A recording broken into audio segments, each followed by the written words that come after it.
Hello everyone, I'm Nell, aka Lucid Seams on Instagram. I'm going to be showing you guys my upcycling process, I guess kind of like a tutorial.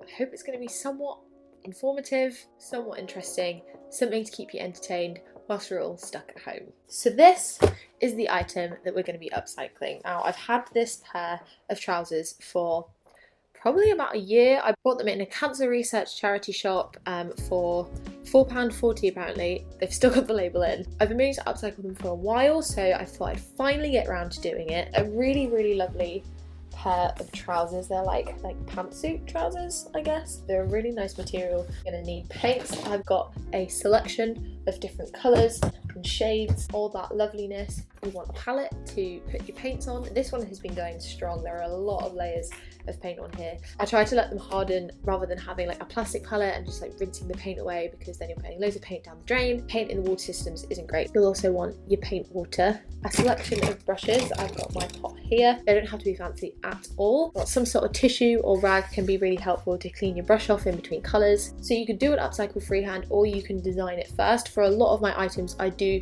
design them with my graphics tablet on my laptop first, just because it means I definitely know what I'm doing and I'm not going to be completely ruining the item of clothing, because then you're just going to not wear it and you've wasted it even more than if it was just sat in a charity shop. Now, no matter what is your painting, I will always recommend using reference images to help you paint along the way. Unless you're going to be doing something that's like totally freehand, you're going to just see what comes out of your brain. But also, you know, you do you, paint how you want to. It's a free world. That's the beauty of art. There isn't a wrong or right answer. I'm going to start getting together the colours that I need, mixing them up, having them on my palette ready to go. I'm going to start with some white, because I know I'm definitely going to need to use white. There's going to be some orangey peach tones in there, so we'll have a little bit of red, a little bit of yellow.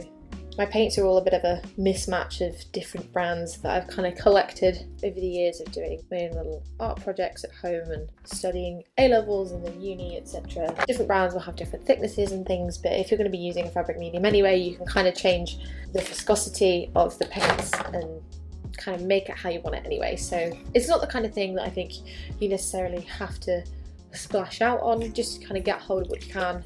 Going for well-known brands or maybe own brands of art suppliers is the best to ensure that you're going to be getting toxic free. If you're buying kind of the cheapest thing you can find on Amazon, then that's when you're going to fall into the trap of getting some that maybe aren't quite so healthy. I didn't explain, I'm actually mixing in the fabric medium now, so just popping a little bit of each colour that is on my palette. Try not to add too much because I don't want to make them too thin. However, I don't want them to be too thick. These are relatively thin paints anyway, but I don't want them to be too thick purely because this fabric in particular, paint is potentially going to run.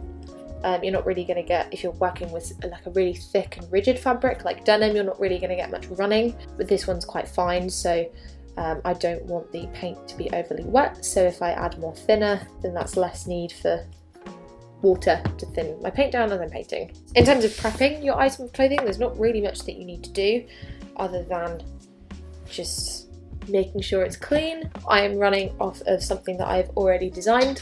I designed it using my graphics tablet and Adobe Sketchbook. Nothing fancy, nothing like Photoshop. For the kind of thing I do, I think Sketchbook does plenty, so I haven't troubled myself with using Photoshop because I think there's lots of tools and things on there that's not necessary for the kind of design that I do. So I've got a few different shades of green in here. I don't want this brush. This brush is the wrong brush. Don't limit yourself to specific brushes. Get yourself a range, get yourself some flat, some round, some different size brushes, because if you try and do everything with the same brush, then you will really struggle with some types of strokes. So I think I'm going to start with the leaves because they are in front of the orange. The black outline is what I'm going to be doing last, so mix up an ideal green in the middle here, go for that bluish tinted leaf at the front, and being extra careful when mixing and using the paint around this white, very white item of clothing. Because this fabric is very thin, it is likely to soak through, and what you don't want to do is for it to come out the other side and and stain more of the fabric than you need it to. So I'm just going to go ahead and slide a bit of paper towel under there. If you are slightly nervous or scared about painting on fabrics, then going for a design that has a lot of leeway is a really good way to ease yourself into it. You know,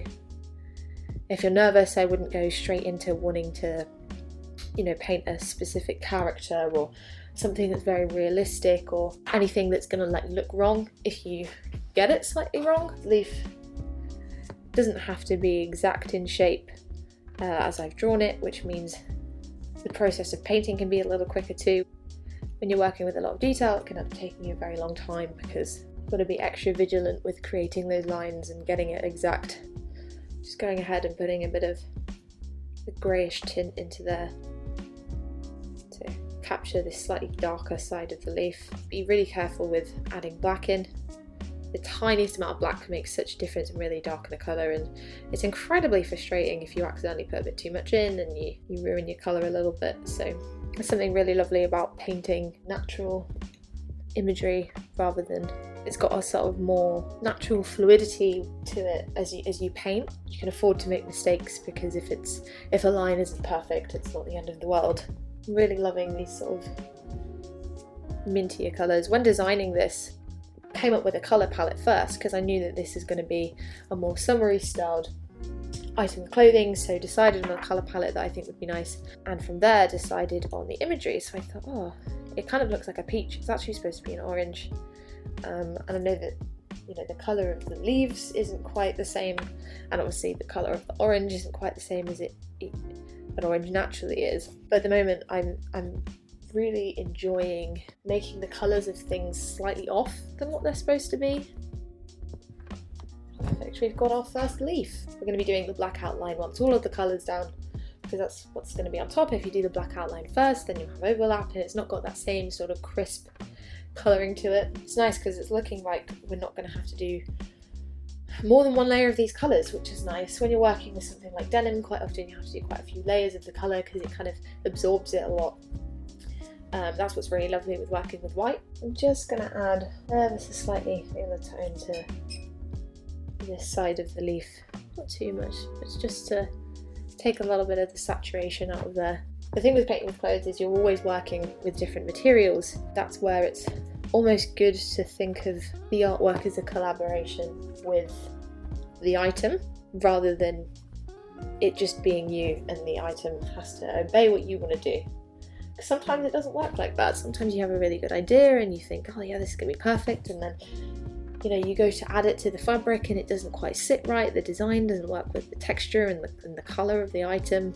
So you just got to work with it, and it makes for a less stressful piece because it can get very frustrating if something doesn't quite work the way you want it to. Right, so this leaf is done. Move on to the next one. It's slightly warmer, slightly greener, slightly less blue tinge, but it's still definitely got the bluish undertones in there. So just going to introduce a bit more green, a little bit more white into the palette. I'm sorry if you're someone who likes a very neat and segregated palette. That's very much not how my paint palettes work, so sorry if it's stressful to watch. I think if you're looking at your piece and you're thinking, you know, wondering, you know, which section do I start with? What's the easiest way? I think the best way, if you're wanting to get the scale right, is work off of what you've already painted. You know, I've got this larger leaf here. I set that down and that has set the size of the rest of the piece. So now as I'm painting this leaf, I can look at my image and look at here and reference and see what the best kind of sizing is. But I want to make this a little darker. This one I think still have a bluish tone to it. Go back in and put a little more blue in there. I think I've taken too much of it out.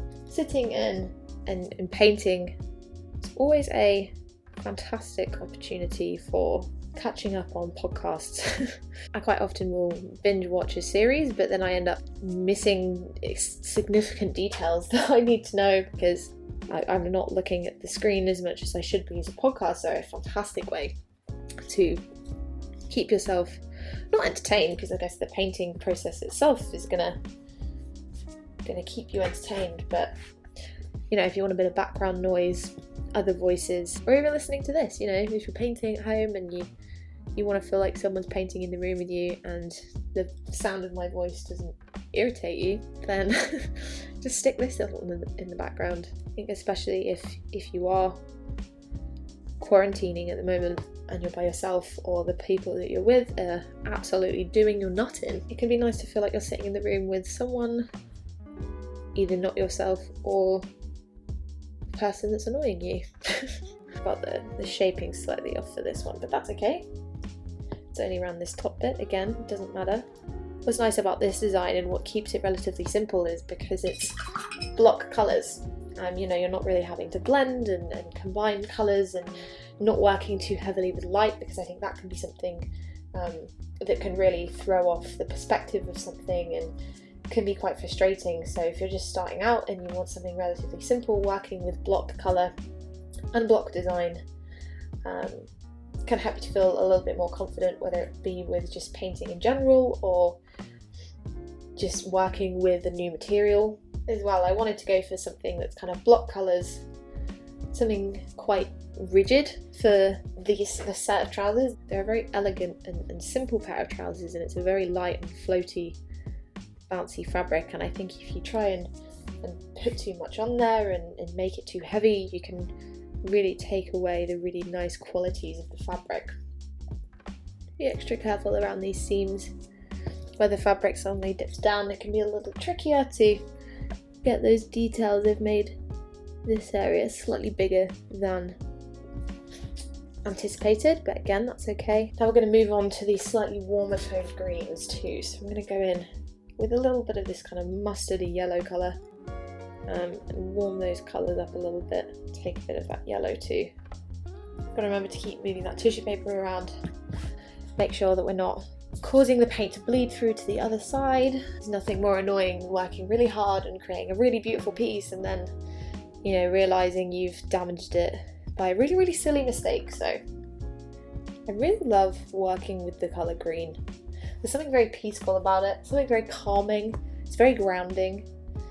I don't know the psychology behind it. If you do know the psychology behind it, then do let me know. I know that technically the colour of green is colour of envy, right? Is it envy or jealousy? I suppose they're kind of the same thing. Slightly darker colour around this side. I'd say this has been an incredibly relaxing paint so far. I'm very much enjoying it. I hope you guys are as well. I hope you're not finding it boring. I feel like I'm being really boring. You know what? Sometimes when you paint, sometimes the design can be quite chaotic and fun, and you need some high energy sort of music and people, and other times you're just painting a peaceful orange. This leaf is very nearly done. Then we've just got one more leaf to do on the other side, and then we'll be filling in the orange, and that'll be the colours down before adding the outline. Right, we're just going to add the shadow that's kind of running across this leaf. Go for that slightly darker green running through the centre of this leaf. Right, well, unfortunately the power has died on my main camera, so you're just going to be seeing my hands and what's going on for now, but that's fine. I've put it on charge and hopefully we'll get some power back soon. I need to get another battery. That's what I need to do. So we're just going to go ahead and put this shadow across this part of the leaf. What's nice when you're working with something that's very block colours and it's very simplistic. In general, the sort of light that you're adding with the paint is all very sort of similar. There's no light and dark and anything complex. But you can just go in with one simple stroke of shadow and it can completely change the mood and the sense of depth of the image.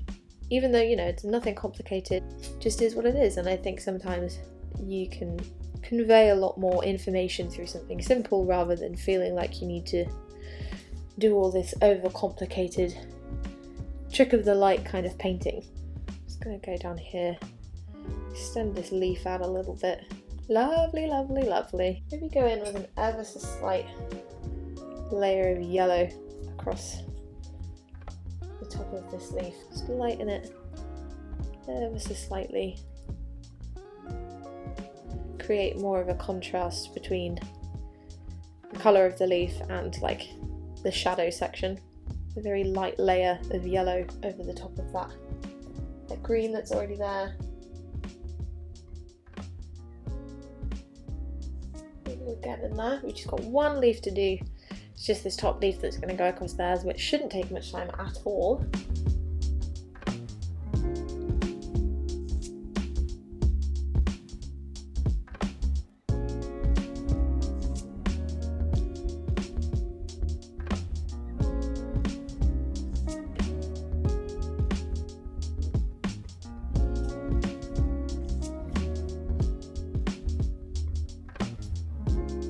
I get so excited when a part of the painting is nearly done, or like I'm getting close to the end of a design.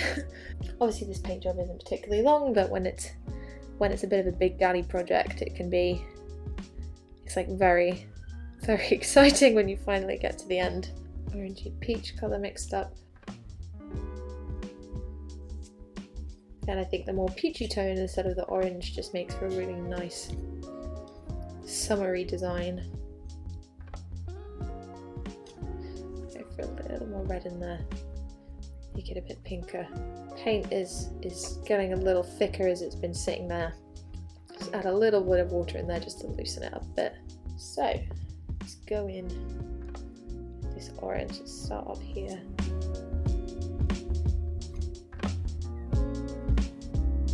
Just say this peachy pink colour looks really nice with these shades of green too. I've originally designed this with a very perfect circle, but I think in keeping with the quite like organic flowy shapes of the leaves, I'm just gonna let it be a little more relaxed. Usually if I'm going to be painting exact circles, then that's where I'd use more of a stamp or stencil method, because that can ensure some really crisp and exact shaping. It doesn't matter if the edges aren't exact, because we're going to be going in with a black outline anyway, whereas with these outside edges of the peachy orange colour, this is one of the only parts of the design that's not going to have a black outline, so those lines I want to try and make a little crisper, which is much easier to do with one of these flat brushes rather than a round head, so recommend using one if you've got one. If you don't, no worries. I'll flatten that round edge out a little bit.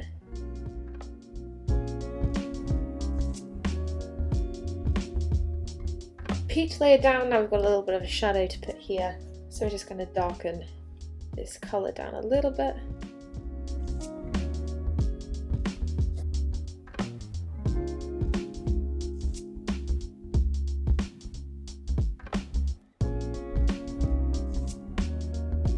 I'm really loving these peachy tones next to these greens. It's really lovely.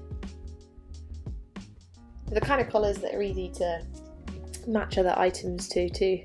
When you have that freedom to be able to paint whatever you want, you can, especially if you're someone like me, you know, you can really go all out in colour and make it really vibrant and out there, but sometimes those items can be hard to pair other things with, and you know, they're really only suitable for certain occasions, whereas something like this you can pair with other wackier colours, or pair with some other items of workwear and potentially wear them to work if, you know, you're not restricted by a plain colour scheme. Amazing, so that is all of the colour down. Now it's time to go in with the black outlines. Again, we're going to be outlining everything other than the peach, and this should be really nice and speedy. I've got my camera back. Hello, you can see my lovely face again, so keep them nice and fine. Again, we're working with a very lightweight and elegant fabric. I suppose you could consider the colours lightweight as well. Everything's got a very kind of elegant feeling about it, and when going in with black it can be quite easy to accidentally go in slightly too bold and it becomes too much, and then it kind of overpowers the rest of the design and makes it a lot heavier. And as I said, when using a very dainty, light, bouncy fabric, we don't want to ruin that sort of feel and energy with harsh and heavy lines. This design might not be for you. It might not be the kind of thing that works. Some people create some fantastic pieces of artwork, but they're quite clumsy with their brush strokes and the paints they use, and that can work really, really fantastically for some designs. And that's what I think is really lovely about personalized clothing that people have painted themselves, because I think that can say, you can say a lot about yourself and a lot about your personality through what you wear, and I think you can say even more of that when that person has also painted it. The kind of lines they use is representative, I suppose, of what they're like as a person. I mean, in general, I am quite a clumsy person. I'm less clumsy than I used to be, because my boyfriend's basically trained out of me because he just hates clumsiness. And sometimes I do very freestyle painting, and that can allow myself to be a little bit more like all over the place and let the paint and the brush sort of go everywhere. But I think that works for me when it's balanced out with designs like this that take that little extra precision, a little extra care, a little extra time. I see a lot of artists who, they've found their imagery, they've found what they enjoy painting, and they make all of their stuff along that theme, which I think is wonderful. It's really nice to see people finding like their thing, and people are going to look at their art and look at their pieces of clothing and know that that's theirs. They can say, oh, I know that artist, I know exactly where you bought that from. Maybe I'll get there eventually. For me at the moment, I'm very much enjoying trying out different styles, different themes, different colour schemes.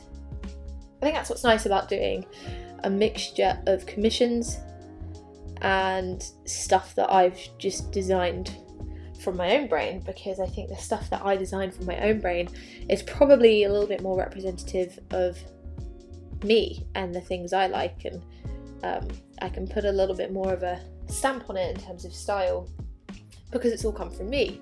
Whereas, when you're doing commissions, you're obviously working with the themes and the colour schemes and the ideas that other person has brought to you. And that's another thing that's really lovely about working with other people, is you have two minds come together, you can kind of bounce off of each other and come up with something, which is really nice.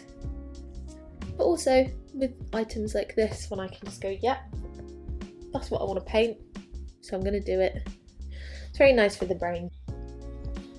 Sometimes if you're doing a commission and you've got a deadline for it, you need to get the work done, on this day I need to paint, but sometimes if the theme and the colour scheme and the type of design that it is doesn't match your mood that day, that can be really hard, which is where if you're designing or painting something for yourself that you've come up with, you can decide whether or not that suits your mood for that day.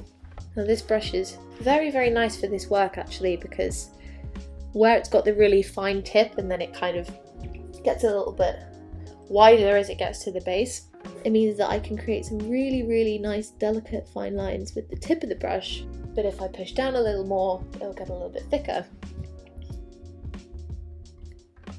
That's the thing, I think if you're painting for yourself and you haven't done much of it before, or you haven't really worked with fabrics before, and you're not 100% sure exactly what works, just take your time, get to learn it, teach yourself. You can't expect to be really good at something the first time you try it. Again, I'm way better at working with fabrics and clothing now than I was when I first started. That's where it can be really nice to paint with other people too, because whether it be someone who is very good at painting, who's been doing it for years and they can offer you help and tips, or it's someone who is trying it out with you and you can kind of advise each other and it's less daunting and scary. The lemon jeans that are by far the absolute most popular thing on my Instagram, they're actually the very first item I ever painted, and I remember when I was doing that I was absolutely terrified because clothes aren't like naturally anything you would paint on, I suppose. if you get paint on your clothes, that's you ruining them. So sometimes the idea of, you know, when you first put your brush to the fabric, it's like, oh my god, like I'm about to ruin it, it's so scary. And I think that's what puts people off of trying it. I know a lot of people say to me like, oh, I've wanted to try upcycling for ages, but I'm really nervous, I'm really scared. And I'm like, you know what, don't be scared. Just don't be scared, just go for it. Just do it, because as soon as you just do it, the fear goes away. You know, you do it and you're like, oh, it does work. This isn't ruining it. This is actually something that's really cool. And then all of a sudden you find yourself looking for every single item you can find to paint, because it becomes really exciting. I think that's what I want to get out of doing these videos, and I think people are less scared when they can see someone else doing it, when they can see the process and they can see like, oh, it's not a scary thing, it's actually a really, really fun way to be creative and express yourself. And I like to think that people will sit and listen or watch this and paint along with me. Try not to compare your artwork to others too much, because that's something I've really had to teach myself not to do. I always at least used to be someone who would compare myself to others a lot of the time. But in those situations, I found myself finding it really hard to not feel jealous. There's no point copying other people and trying to make yours like others, because that's what makes art wonderful, is the fact that it's you. And through art you can really convey the type of person you are. You can tell a story, and that comes with someone being unique and putting out artwork that represents them instead of comparing to other people. I think that's something that's especially important with trying new creative processes out. I hear so many people saying like, oh, I can't draw, I wish I could draw. And it's like, of course you can draw. Even if you don't think that your drawings are traditionally perfect, doesn't mean that they're not good. It's not a case of not being able to. If you've got the supplies, if you've got some pencils, if you've got some pens, if you've got some paints, you can draw, you can paint. Art doesn't have to be for show, it can literally just be because it makes you feel nice. We're very close to finishing this outline. So this can be a little bit tricky when trying to film, because quite often I'll move the actual piece around to try and get a better angle for stuff. Now in my design I do have a very fine black line that I'm going to have running up from the top of this leaf all the way up the trouser, but I think for now I'm just going to leave it like that for you guys. A black line to black line, so it's not necessarily going to really add anything for you guys. I don't know, but I'm going to leave it there. I have to say I am so happy with how this has turned out. I was really worried about working with this fabric. I was worried the colours were going to bleed quite a bit, but actually they've sat on the fabric really well, and against the white the colours are really popping out, so I'm really, really happy about it. I hope that this has been somewhat useful for you guys, whether you've been following along, you want to do this design, or do something that uses like similar techniques and processes. Either way, I hope you have enjoyed this little tutorial, come paint with me, whatever you want to call it. Please do let me know if you've enjoyed it, whether you'd like more videos like this, whether you found it really boring and unexciting, or whether you actually really enjoyed the kind of calm, more chilled out style of video. If you guys have felt inspired by this video to try some upcycling for yourself, then please do send your photos to me, because I really love seeing what other people are creating. Yeah, thank you for watching, thank you for listening, and I will see you in the next one.